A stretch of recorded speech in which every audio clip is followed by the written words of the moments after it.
नमस्कार, मैं doctor M के डोरिया। मैं आज आपको कोड 1002 की यूनिट 3 के चैप्टर रोटेशनल मोशन के बारे में बताऊंगा। इसमें हम आपको अब तक एंगुलर वेलोसिटी, एंगुलर डिस्प्लेसमेंट और एंगुलर एक्सीलरेशन के बारे में बता दिया था और रैखिक गति और घूर्णन गति की तुलनात्मक अध्ययन भी किया था पिछले लेक्चर में। आज हम सेंट्रीपिटल फोर्स के बारे में बताएंगे।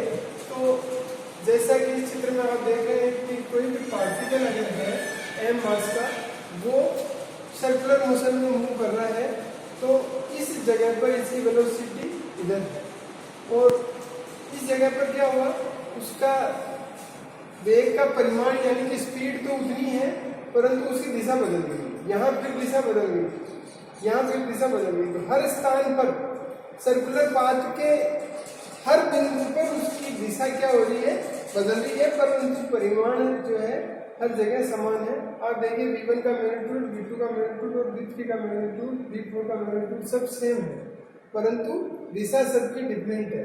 इसलिए हम कहेंगे कि वेग क्या हो रहा है, बदल रहा है। क्यों? वेग में चाहे परिमाण बदलो चाहे दिशा बदलो, हम कहेंगे वेग बदल गया है। तो यहाँ दिशा बदलने से भी वेलोसिटी कंटिन्यूस बदल रही है। इसलिए जब वेलोसिटी बदलती है तो क्या होता है, rate of change of velocity हम जानते हैं, वेग में परिवर्तन की दर होती है त्वरण। तो इसमें त्वरण कंटिन्यूसली, मतलब त्वरण जीरो नहीं होकर के, अशून्य त्वरण नहीं होकर के त्वरण का कुछ मान रहता है और उस त्वरण को हम क्या कहते हैं, अभिकेंद्रीय त्वरण यानी कि सेंट्रीपिटल एक्सेलरेशन कहते हैं। मैं आपको दो विधियों से ये इस अभिकेंद्रीय त्वरण का मान ज्ञात करना बताता हूँ। पहला मेथड है ये, इसमें देखिएगा आप, एक एम मास का पार्टिकल इस प्रकार वृत्तीय गति कर रहा है। इसमें शुरू में t=0 पर ये P बिंदु पर है और t=t पर ये Q पर पहुंच गया है। कितना एंगल बना लिया इसने, कोणीय वेग होता है ओमेगा, 1 सेकंड में जो कोण बनता है वो ओमेगा होता है। तो t समय में कितना कोण बना, ओमेगा t, तो ये कोण होगा ओमेगा t।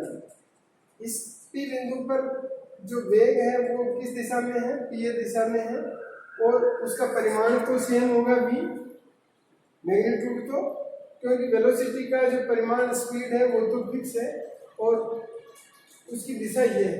Q बिंदु पर जब आप पहुंचे तो उस समय उसकी दिशा QB हो गई है और उसका परिमाण वही होते हुए भी दिशा ये हो गई है। और मैं कहूँगा कि अगर ये v वेग से चल रहा है तो t समय में कितनी दूरी तय कर लेगा PQ, वो होगी v × t। तो ये तय की गई दूरी हो गई। कोण जो है इसकी, इस त्रिभुज की PQ जो होगी वो VT के बराबर होगी। अब मैं क्या करता हूँ कि इस PA जो वेग है उसके परिमाण और दिशा को जो रिप्रेजेंट करता हूँ वो ऐसा वेक्टर O डैश पर बनाता हूँ। तो O डैश पर O डैश x जो होगा वो इस PA की दिशा में है और इसी वेग की परिमाण और दिशा दोनों में इसको व्यक्त करता है O डैश x। अब इसी प्रकार में इसी O डैश पर इस QB जो वेलोसिटी है उसको परिमाण भी इसका समान है v और दिशा भी इसी के पैरेलल रखते हुए मैं O डैश वही बना देता हूँ। अब इसको x से y को कनेक्ट करता हूँ तो ये एक ट्राइंगल बन गया। इस ट्राइंगल में हम कहेंगे सदिश के त्रिभुज नियम से कि O dash x plus O dash x plus xy मिलकर के क्या होगा, O डैश y होगा। इसलिए एक्स वाई कितना आ जाएगा, O dash y minus O dash x, यानी कि एक्स वाई क्या चीज होगी, ये फाइनल वेलोसिटी है और ये इनिशियल वेलोसिटी थी। ये देखिए आप, O डैश y क्या था, ये फाइनल वेलोसिटी थी और O डैश x क्या है, ये PA है जो कि इनिशियल वेलोसिटी है। तो इसका मतलब ये क्या हुआ, X Y vector change in velocity हो गई। तो इस चेंज इन वेलोसिटी का मैग्नीट्यूड में लूँ एक्स वाई का मैग्नीट्यूड, तो ये इसका परिमाण ले लिया। ये t समय में वेलोसिटी बदली, आपने देखा कि t समय में वेग बदला आपके एक्स वाई, तो इसलिए एकांक समय में कितना बदलेगा, एक्स वाई अपॉन टी। ये हो गया आपका अभिकेंद्रीय त्वरण। क्यों कि उसका केवल परिमाण हो गया, मैग्नीट्यूड हो गया उस एक्सेलरेशन का। क्यों कि इसके अंदर आपने ऊपर केवल परिमाण रखा है, दिशा नहीं लिखी है। तो एक्स वाई अपॉन टी क्या हो गया आपके लिए, अभिकेंद्री त्वरण आ गया है। अब आप देखिएगा कि ये जो ट्राइंगल है ओ पी क्यू, ये ट्राइंगल भी समद्विबाहु आइसोसेलेस ट्राइंगल है। इसमें दोनों भुजाएं क्या है, त्रिज्या के बराबर है। तो ये दोनों समान भुजाएं हैं और बीच में एंगल है थीटा। और यहाँ पर भी देखिए आप एक्स ओ डैश वाई भी एक, इस ये भी वी है और ये भी वी है। तो ये भी एक आइसोसेलेस ट्राइंगल है, समद्विबाहु त्रिभुज है, जिसके अंदर बीच का जो कोण है, इन दोनों के अंदर ये दोनों त्रिभुज क्या है, समद्विबाहु है, आइसोसेलेस ट्राइंगल है। और इनके जो बीच के कोण हैं आप ये देखिए, एक्स ओ डैश वाई और पी ओ क्यू, ये दोनों जो एंगल हैं वो भी क्या है, बराबर हैं, दोनों ओमेगा टी यानी कि थीटा है। इसलिए ये दोनों सिमिलर ट्राइंगल्स हैं, यानी कि समतुल्य त्रिभुज हैं। इसलिए इनकी दो समान संगत भुजाओं का जो अनुपात होगा वो समान होगा दोनों में। आप देखिएगा X Y upon P Q, X Y का परिमाण और पी क्यू का परिमाण, इनका जो अनुपात है वही ओ डैश एक्स और इस ओ पी के अनुपात के बराबर होगा। अब ये देखिए कि एक्स वाई का परिमाण अपॉन पी क्यू, मैंने बताया था आपको कितना होता है, वी टी, क्योंकि पी क्यू क्या है, टी समय में तय की गई दूरी है कण द्वारा। तो एकांक समय में जो तय की गई दूरी होती है वो वेग के बराबर होती है, तो टी समय में वी टी होगी।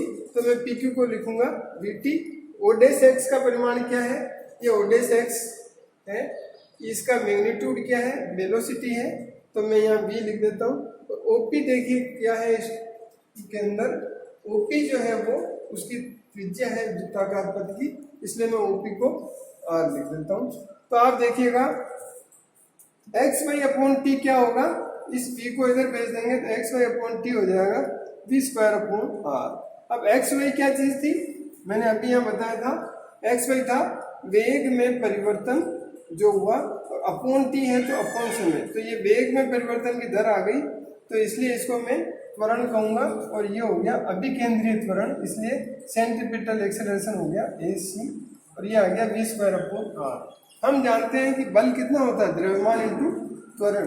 तो इस पार्टिकल का द्रव्यमान कितना था, m द्रव्यमान का पार्टिकल था, इसलिए इसका जो बल होगा द्रव्यमान m इंटू त्वरण v स्क्वायर अपॉन r। इस प्रकार अभिकेंद्री बल का जो मान आ गया आपके पास mv स्क्वायर अपॉन r, ये होता है mv स्क्वायर अपॉन r अभिकेंद्रीय बल।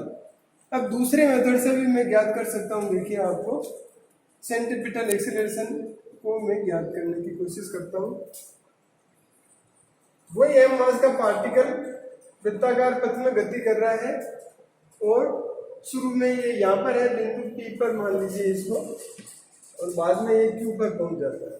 तो जब P पर है उस समय उसका टेंजेंशियल वेलोसिटी यानी कि स्पर्श रेखी वेग है v, और इसलिए केंद्र की दिशा में इसका घटक कितना होगा, 0 होगा। सारा इसी दिशा में टेंजेंशियल है, ये स्पर्श रेखी है, इसलिए नॉर्मल दिशा का जो इसका वेग होगा वो कितना होगा, 0 होगा। और जब ये Q पर पहुंच गया तब इस दिशा में जो टेंजेंशियल वेलोसिटी है v, तो मैं इसके दो घटक करता हूँ, जो एक तो पिछला जो टेंजेंशियल था P बिंदु पर उस दिशा का वेग, और उसके नॉर्मल, यानी कि ये जो सेंटर, ये बहुत पास है, टी समय बहुत अत्यल्प लिया है, क्योंकि हम क्या निकाल रहे हैं, इंस्टेंटेनियस वेलोसिटी निकालेंगे। तो इसलिए ये बहुत पास होने से मैं इसको भी टुवर्ड्स सेंटर ले सकता हूँ। तो ये दो कंपोनेंट करेंगे तो ये थीटा है, इसलिए ये एकांतर कोण होने से ये थीटा होगा। ये भी 90 है और ये भी 90 है, तो आप देखेंगे ये 90 है, इसलिए ये कितना हो गया, 90 माइनस थीटा। ये 90 है इसलिए ये 90 माइनस थीटा है, इसलिए ये क्या बच जाएगा, थीटा। ये कोण भी आपके पास theta equal to omega t आ गया, इसलिए मैं कहूँगा थीटा कितना होता है, ये ओमेगा टी, क्योंकि इसका एक सेकंड में जो बनता कोण वो होता है ओमेगा, तो टी समय में जो कोण बनेगा वो होगा ओमेगा टी। इसलिए इस v के जो दो कंपोनेंट करेंगे आप, ये वाला जो कंपोनेंट है वर्टिकल वो होगा v कोस ओमेगा टी, और हॉरिजॉन्टल यानी क्षैतिज जो होगा वो होगा v साइन ओमेगा टी।